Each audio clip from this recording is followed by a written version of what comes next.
Þú ert að hlusta á hlaðvarp.com. Þú ert að hlusta á hlaðvarp.com.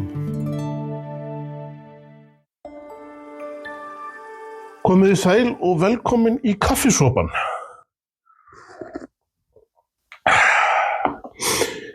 Ég heiti Halli Guðmundsson og ég ætla að drekka með ykkur kaffisopa svona reglulega.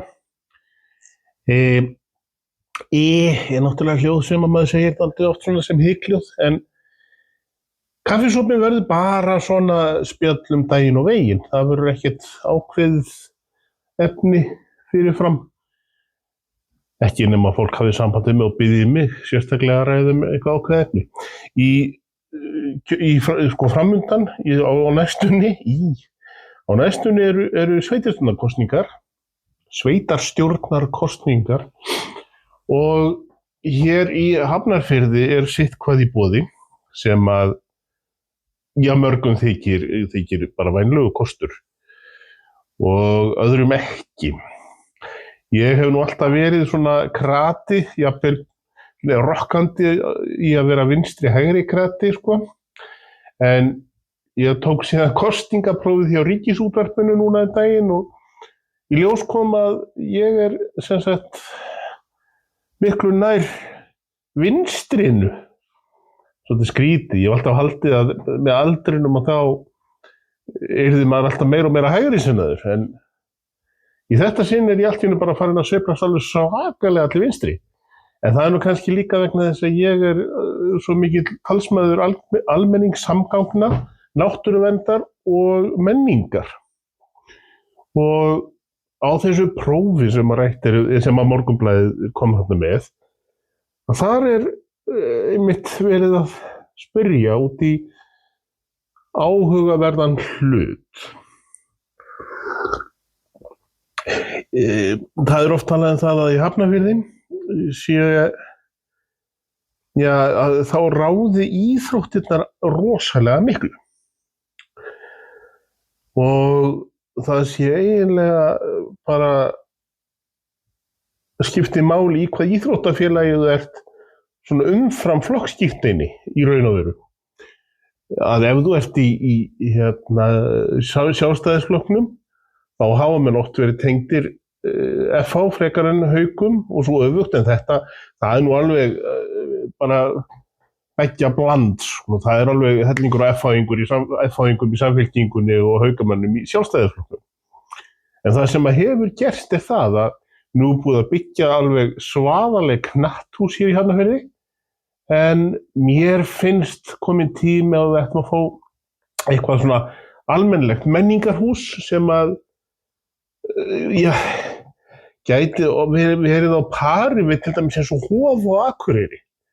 Því að Harpa í Reykjavík, hún bara passar ekki sveitarfélögum eins og Hafnarfirði. Hafnarfirði þarf að eiga sitt eigið menningarhús. Þarna væri hægt að hafa listsýningar í anddyri eða bara láta Hafnarborg alfarið listsýningar, en tónleikar og þess áttar og svo ráðstefnur væri hægt að halda í nýju menningarhúsi sem væri hægt að byggja einhvers staðar á góðum stað. Fallegu útsýni og þess áttar. Það nú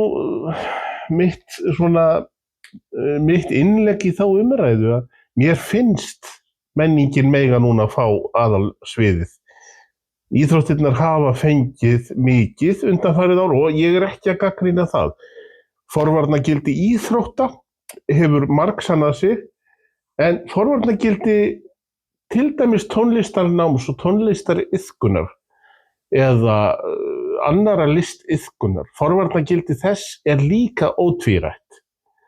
Börn og unglingar sem að ekki eru í slíku félagsstarfi hafa oftar en ekki verið kannski meira villuráðandi. Ég ekki að segja að þau leiðist út í rugl og vitleysu, en það svona meiri óákveðni og við verðum að horfa á það. Menning og listir skipta miklu máli og sem dæmi að þá sækja þrefalt fleiri list og menningarviðburði allavega á höfuðborgarsvæðinu á móti þeim sem að sækja íþróttaviðburði. auðvitað mætti fá fleiri á íþróttaviðburði, það alveg rétt, en það mætti líka alltaf fá fleiri á listiviðburði. En við verðum að skoða þetta líka í þessu samhengi, því að fjármagn til lista og menningar hefur ekki aukist jafn mikið og til íþróttamála. Þannig að við þurfum bara að koma þessu í góðan farveg, í góðri sátt, og við skulum ekki stilla því samt upp þannig, eins og ég nú aflaust að gera núna, ekki stilla því upp þannig að, nú eru íþróttirnar búin að fá, nú á menningin að fá. Það allt til að allir fái sitt. Þetta svona álíka hallærislegt og að stilla upp, sko, flóttafólki eru afætur af samfélaginu, en Íslendingar eru engar afætur. Akkurat það.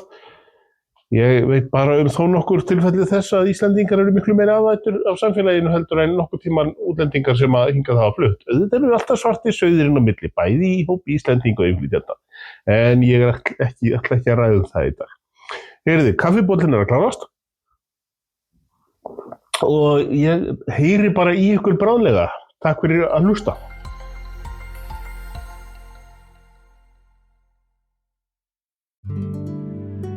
Þú ert að hlusta á hlaðvarp.com.